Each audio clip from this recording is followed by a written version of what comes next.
Bonjour à toi, ici Loïc. Aujourd'hui, on va parler d'un outil essentiel pour tout formateur ou tout bon manager, le feedback. En effet, si tu es amené à confier des exercices ou des missions à des personnes, cette vidéo devrait te passionner. Tu le sais, donner un retour à un stagiaire ou un collaborateur, ce n'est pas juste pointer du doigt ses erreurs ou ses réussites. C'est bien plus que ça. C'est un levier puissant pour l'aider à progresser, à condition de bien s'y prendre. Mais alors comment formuler un feedback de manière constructive et motivante? Comment éviter de braquer l'être humain et au contraire, comment l'encourager à progresser? C'est ce qu'on va voir ensemble. C'est parti!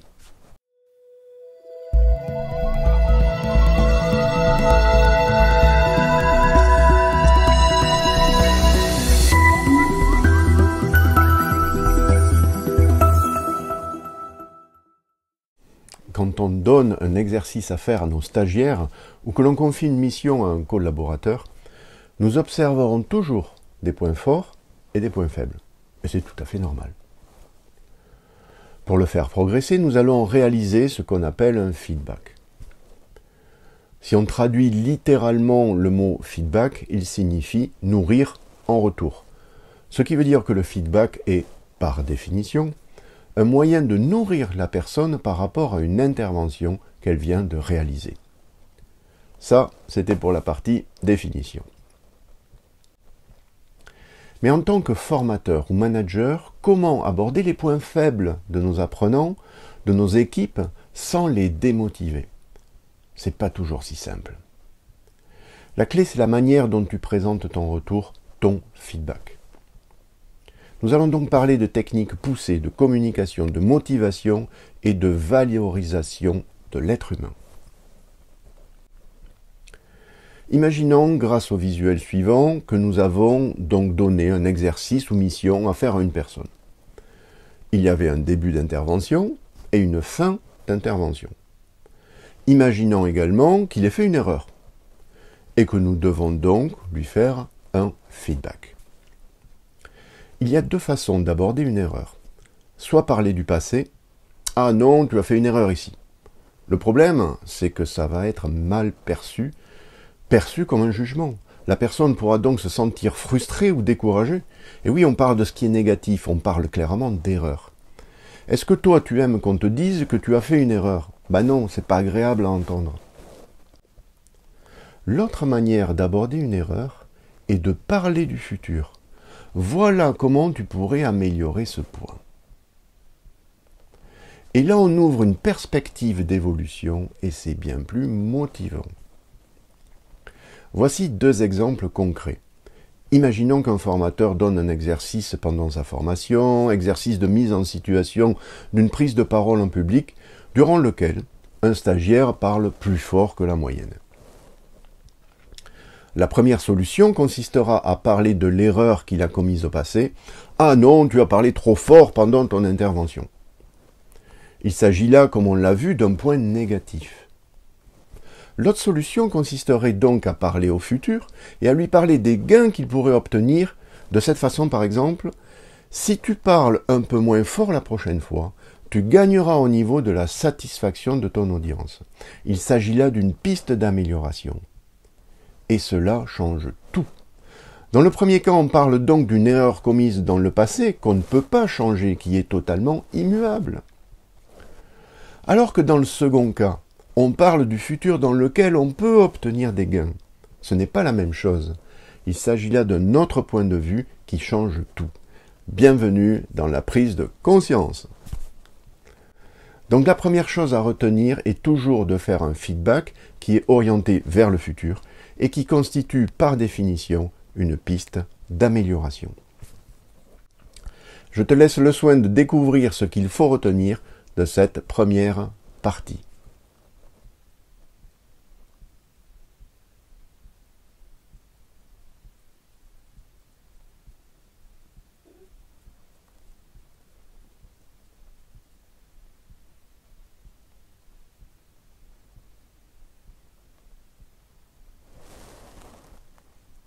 Je vais maintenant te parler de feedback digne de ce nom, qui utilise donc le concept que l'on vient de voir ensemble. Il existe plusieurs types de feedback, certes, mais aujourd'hui on va se concentrer sur deux approches particulièrement efficaces. Le feedback bienveillant et le feedback constructiviste. Commençons par le feedback bienveillant. Il suit un schéma simple en 3 étapes qui sont donc à dérouler après l'exercice de ton stagiaire ou ton collaborateur.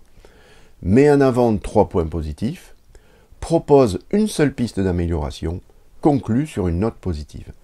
Qu'est-ce qui fait que ce feedback fonctionne bien? Eh bien, c'est que l'on commence avant tout par les points positifs avant de proposer la piste d'amélioration. En valorisant d'abord le stagiaire est plus réceptif à la piste d'amélioration, il est plus à même d'accepter ce qu'il doit améliorer. Le feedback bienveillant fonctionne très bien, il est déjà bien déployé par les bons formateurs et les bons managers. Voyons maintenant un autre feedback qui est aussi simple à mener mais beaucoup plus efficace à moyen et long terme. Le feedback constructiviste. Il implique encore plus le stagiaire et suit 4 étapes clés.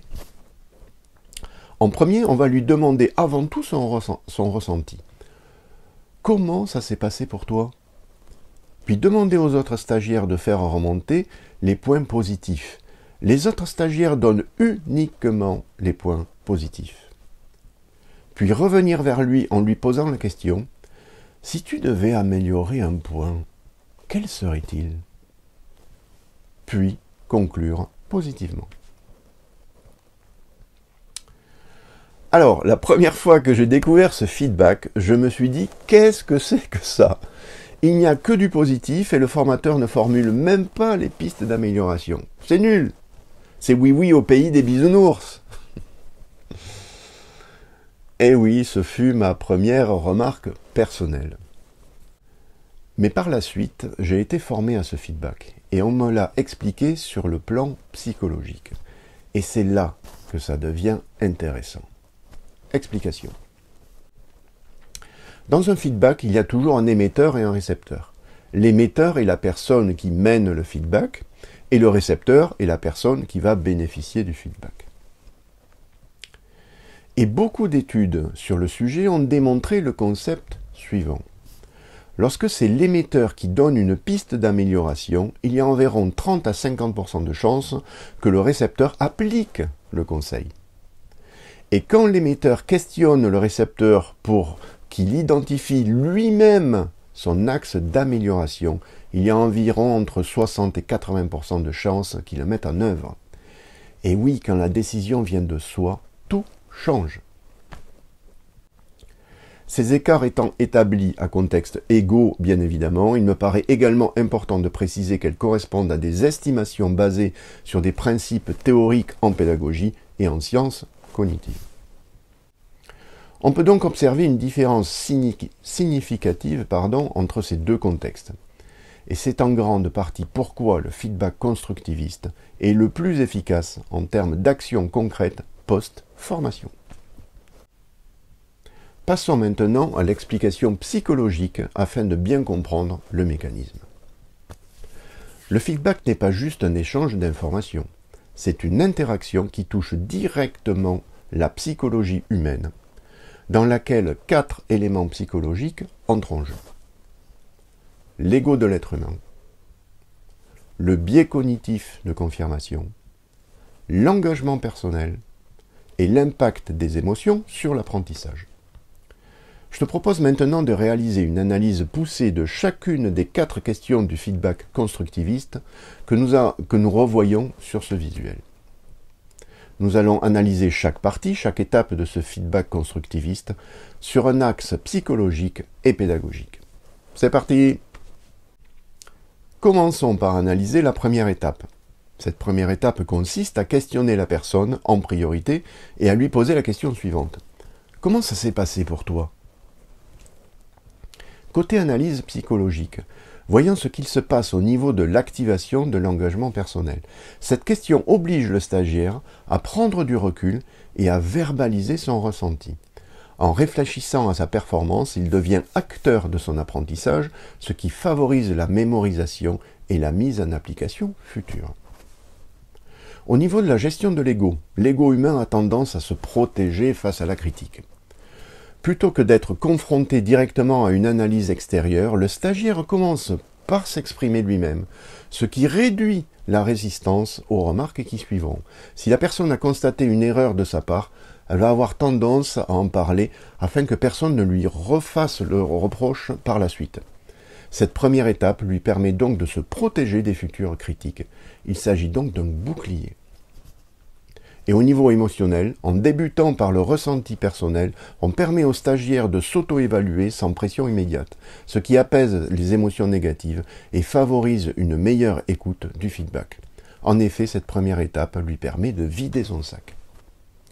Côté impact pédagogique, cette première étape favorise une posture réflexive.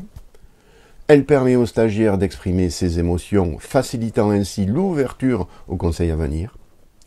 Et elle diminue la perception d'une évaluation descendante en impliquant dès le départ l'apprenant. Analysons maintenant le deuxième point du feedback. Il s'agit du retour réalisé par le groupe, stagiaire ou équipe. Et le groupe ne fait remonter que les points positifs observés. Côté analyse psychologique, regardons ce qui se passe au niveau du biais de confirmation. Ce biais nous pousse à privilégier les informations qui confirment nos croyances.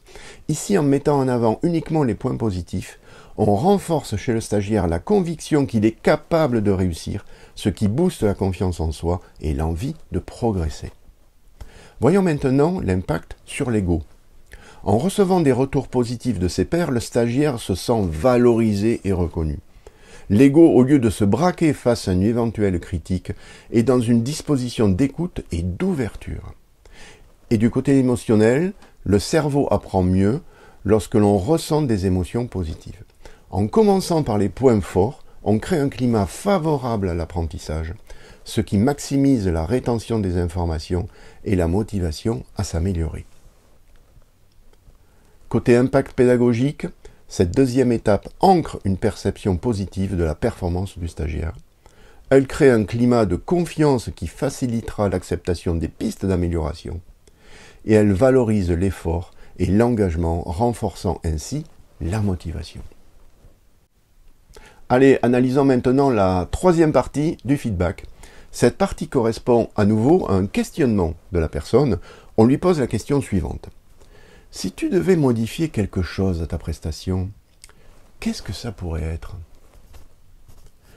Côté analyse psychologique, regardons ce qui se passe côté engagement personnel et autodétermination. Lorsqu'une personne identifie elle-même son axe d'amélioration, elle se l'approprie. Psychologiquement, cela réduit la sensation d'injonction externe et augmente considérablement les chances de mise en œuvre du changement. Au niveau de la réduction de la dissonance cognitive, si quelqu'un nous dit « tu dois améliorer cela », cela peut entrer en contradiction avec notre propre perception et provoquer un rejet. Mais si nous identifions nous-mêmes l'élément à améliorer, notre cerveau le considère comme un choix personnel, ce qui réduit les tensions internes et favorise l'action. Au niveau de l'ego, il se met en mode protecteur et non défensif, En étant acteur de sa propre remise en question, le stagiaire ne subit pas une critique, il se donne lui-même un conseil. Son ego n'a donc pas besoin de se défendre face à un retour extérieur. Et au niveau du lien avec le biais de confirmation, lorsque nous trouvons nous-mêmes un axe d'amélioration, nous cherchons inconsciemment à valider cette idée dans le futur. Ce biais pousse donc naturellement le stagiaire à mettre en application ce qu'il a identifié. Côté impact pédagogique, cette troisième étape du feedback maximise l'adhésion au changement futur. Ça permet également une introspection constructive et non subie, et cela stimule la responsabilité et l'autonomie dans l'apprentissage. La personne devient acteur et décideur de son évolution. Terminons maintenant par le point 4 du feedback constructiviste qui consiste donc à conclure le feedback à le clore sur une note positive. Côté analyse psychologique, voyons ce qui se passe sur l'effet de récence et mémoire émotionnelle. Ce qui est dit en dernier est généralement mieux retenu. En concluant sur une note positive, on s'assure que le stagiaire quitte le feedback avec une sensation de progression et non de frustration. Côté motivation et boucle de renforcement positif, une conclusion valorisante crée du plaisir et conditionne positivement le stagiaire pour ses prochaines performances. Si un feedback se termine sur une critique, c'est ce que le stagiaire retiendra majoritairement. Une fin positive permet de fixer les apprentissages dans une dynamique encourageante. Et côté impact pédagogique, cette quatrième partie du feedback favorise la mémorisation des éléments positifs du feedback, assure une motivation continue en vue des futures sessions et maintient un climat propice à l'apprentissage et à l'engagement. Si on analyse l'évolution émotionnelle de la personne avant et après feedback, on peut observer une telle variation. Après son action, la personne est légèrement stressée à la suite de son intervention, et c'est tout à fait normal. La première étape du feedback constructiviste permet à la personne de vider son sac et de retomber dans une phase neutre d'un point de vue émotionnel. Puis à la suite du feedback positif réalisé par l'ensemble du groupe, la personne va faire le plein d'émotions positives qui sont propices à l'apprentissage. Elle sera donc gonflée à bloc pour arriver au point 3 du feedback et n'aura donc aucune difficulté à émettre personnellement sa piste d'amélioration. Puis après la conclusion positive du feedback, elle restera dans une phase émotionnelle positive et ressort donc pleinement nourrie par le feedback constructiviste. Ce qui est le but ultime recherché par le feedback, nourrir en retour. Et voilà l'explication poussée de ce feedback constructiviste très particulier. Je peux te dire qu'après avoir eu cette explication, j'ai vu les choses différemment et j'ai donc décidé d'utiliser ce feedback.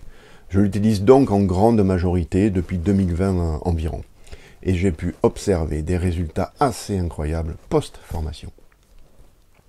Je te laisse le soin de découvrir ce qu'il faut retenir de cette seconde partie.